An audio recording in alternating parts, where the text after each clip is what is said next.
दुनिया में सबसे बड़े लोकतंत्र भारत में 2024 की लोकसभा चुनाव प्रक्रिया 44 दिनों में 7 दौर की वोटिंग के बाद शनिवार को खत्म हो गई। भारत की संसद के निचले सदन लोकसभा की 543 सीटों के लिए चुनाव लड़ रहे 8000 से ज्यादा उम्मीदवारों की किस्मत दांव पर है।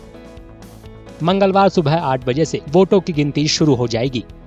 वोट इलेक्ट्रॉनिक वोटिंग मशीन या ईवीएम के जरिए डाले गए। ईवीएम का इस्तेमाल 2004 से किया जा रहा है। चुनाव अधिकारियों की देखरेख में वोट डाले जाते हैं।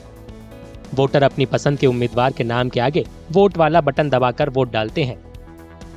All the EVMs in which votes have been recorded, they are placed in a strong room which is sealed after the election material is received from the polling parties, and that seal which is put first on the EVMs when they are closed after the polling, that seal contains the signatures of all the candidates or their polling agents.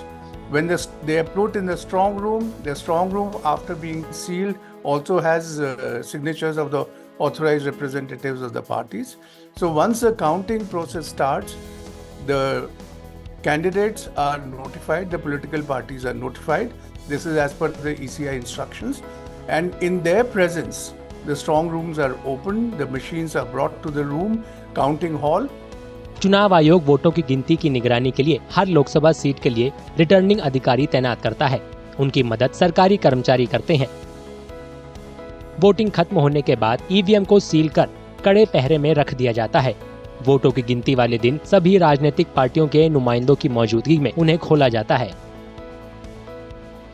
First, the postal ballots are taken up for counting, and as per the instructions of the Election Commission, about half an hour after the postal ballot counting has started, the first round is conducted of the EVM counting, and then round by round the machines are brought, put on the table, and the result button is pressed to see how many votes were cast in that particular polling, in that particular EVM.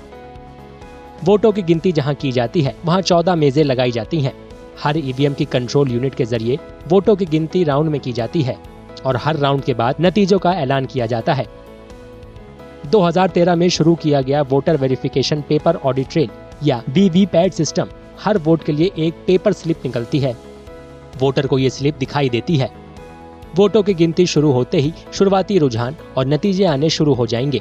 आखिरी नतीजे 4 जून की रात या 5 जून की सुबह तक आने की उम्मीद है।